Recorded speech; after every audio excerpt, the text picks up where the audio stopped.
They have arrived this week. A ship filled with Chinese electric cars made for the European market offloaded its cargo at a port in northern Germany. It is the first ever shipment to Europe by the world's biggest electric car maker, BYD. So, what does the arrival of thousands of Chinese EVs on their doorstep mean for Germany's car makers and beyond? To answer that, I'm joined by Gregor Sebastian from the global research organisation Rhodium Group. Thanks a lot for being with us, Gregor. Do you think the folks at Volkswagen are going to be worried about these new arrivals on their shores? Thanks for having me, Rob. I mean, they should be, right? This is the biggest electric vehicle company on the world arriving in Europe now. And we should also remember that recently, at the end of last year, they announced they're going to be building a factory in Europe. So I think this is not just a one-time shipment that we're going to be seeing. This is going to be a sustained campaign to also enter the European market from BYD. Right, because the plan is to have up to 8 of these ships bringing not just BYD cars over to Europe, but other Chinese electric vehicles. How well are Chinese electric cars selling in Europe already, though? To be honest, not very well, right? There's 2 ways to look at this. There is cars produced in China that are sold in Europe, and there the sales numbers are actually relatively decent. But the majority of those cars would be a Tesla that it's made at the Shanghai Gigafactory, which is Tesla's biggest export hub.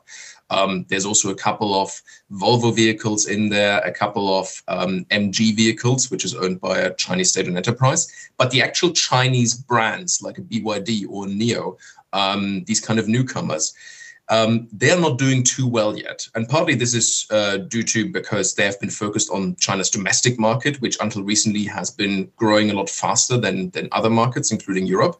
But it's also because, you know, they're facing more challenges here than in their home market. They need to appeal to a new consumer base that's very much used to buying German or French cars.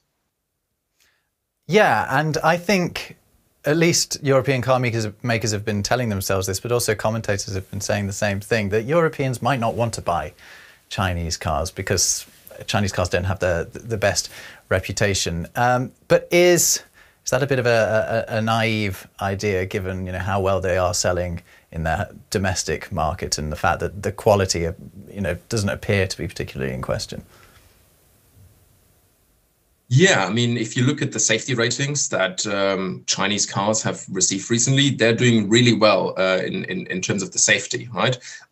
They also bring a lot of features that for a Volkswagen brand or another European brand, you would kind of need to add a lot of extra additional features on top. In the Chinese version, they're usually standard. So I think that's really appealing to consumers, that they don't have to add, like the seat heating or like some form of ADAS features onto the car. They kind of come as standard. That's really appealing. But I think there is still this perception that, Chinese vehicles are going to be budget vehicles. They're not really that appealing also as a status symbol, which cars still are in many European countries. So I think to overcome that, they will need to put a lot of marketing behind that. And we can also see now, right, with the when you look at the football sponsoring, for instance, BYD is now one of the main sponsors, right? So they're really putting a lot of resources into the European market, and they will hope certainly that this will pull off in the next few years. At the moment, are they cheaper? Because as you said, that's kind of part of the reputation. Yeah, I think they're at the moment they're priced quite highly, and they're not necessarily cheaper. I think you might find 1 or 2 models that are certainly better compared to European competitors. But overall, and especially when we're looking at BYD, which is a volume producer like Volkswagen, right? It's not largely not a premium producer.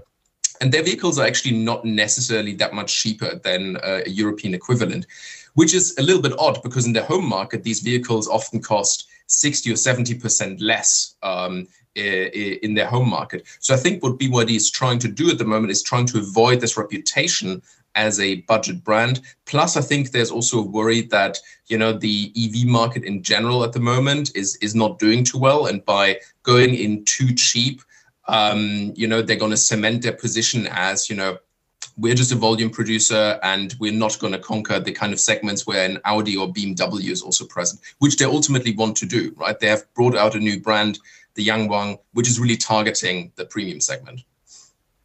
The European Commission, so the EU essentially, has been very clear that it doesn't want to see Chinese cars, vast numbers of Chinese cars arriving in Europe, that it says have been unfairly subsidized by the government in Beijing. Is that a concern that's justified?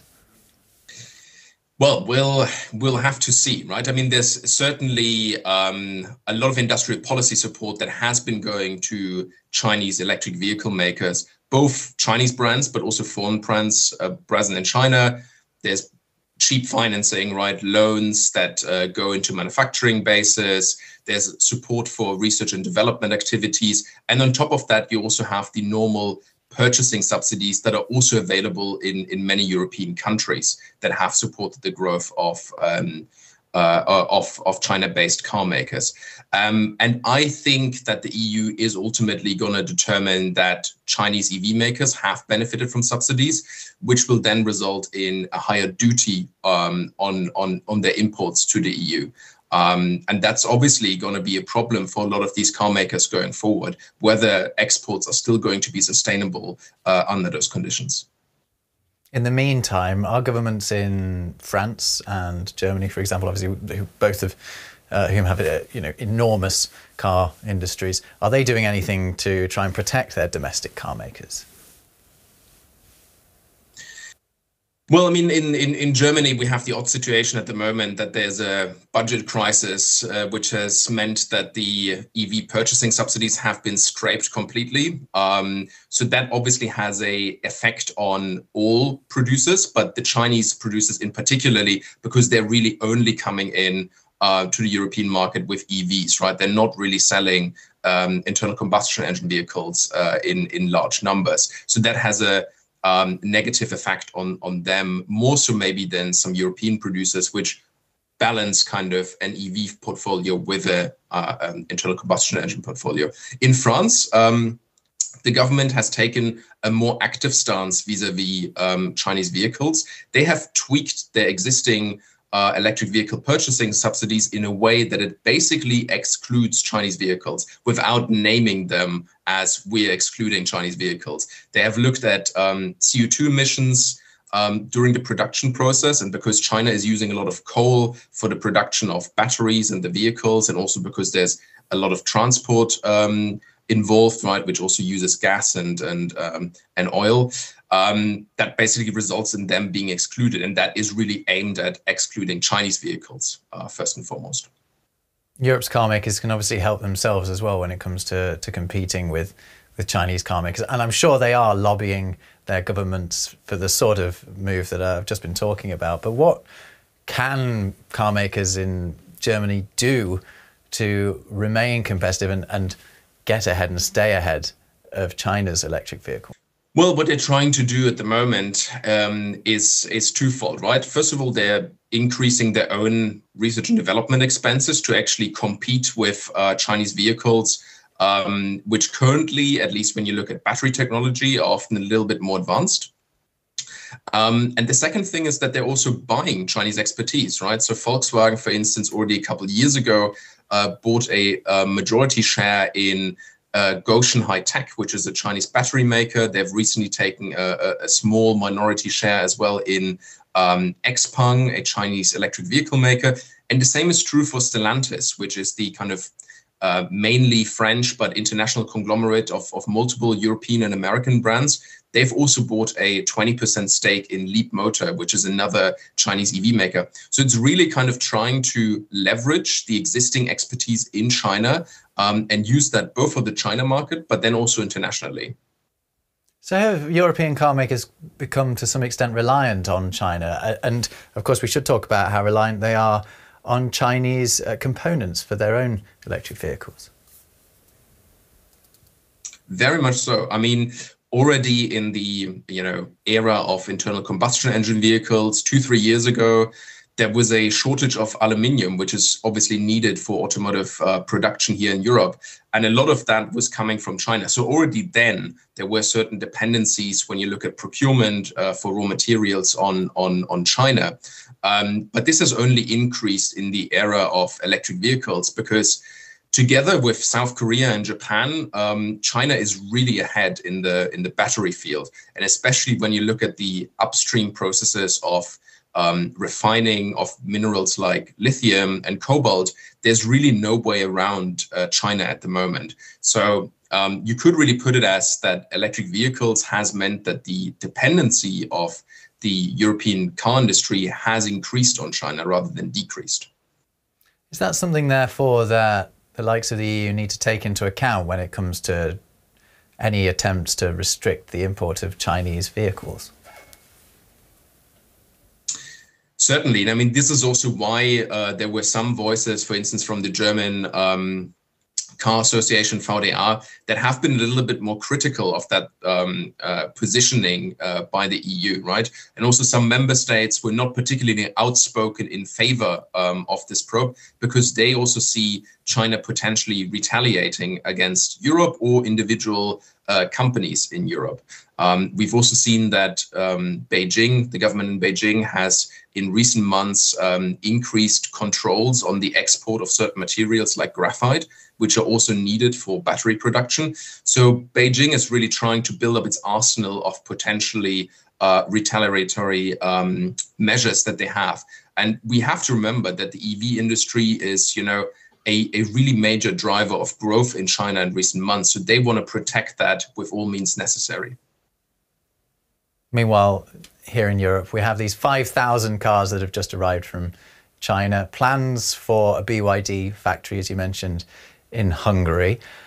Is there a realistic prospect of European car makers being almost driven out of their home electrical market, or at least being dominated there?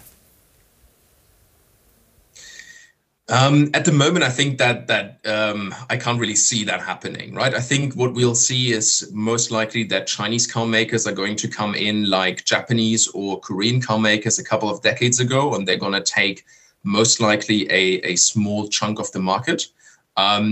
We also have to remember that cars are really evolving technologically at the moment, right? We have the electrification, but we also have the change in terms of new smart features, autonomous driving. And I think that could really become a hurdle for Chinese producers going forward, not because they're technologically behind, but because there are data, national security, and privacy concerns that are going to increase in importance in the years to come. So that could really basically put a lid on Chinese participation in the European car market. We're already seeing those discussions in the US. And often that means that a few years later, those are also really going to hit circles in Berlin, Paris, and Brussels. Gregor Sebastian from Rhodium Group, thank you so much for bringing us your analysis on this.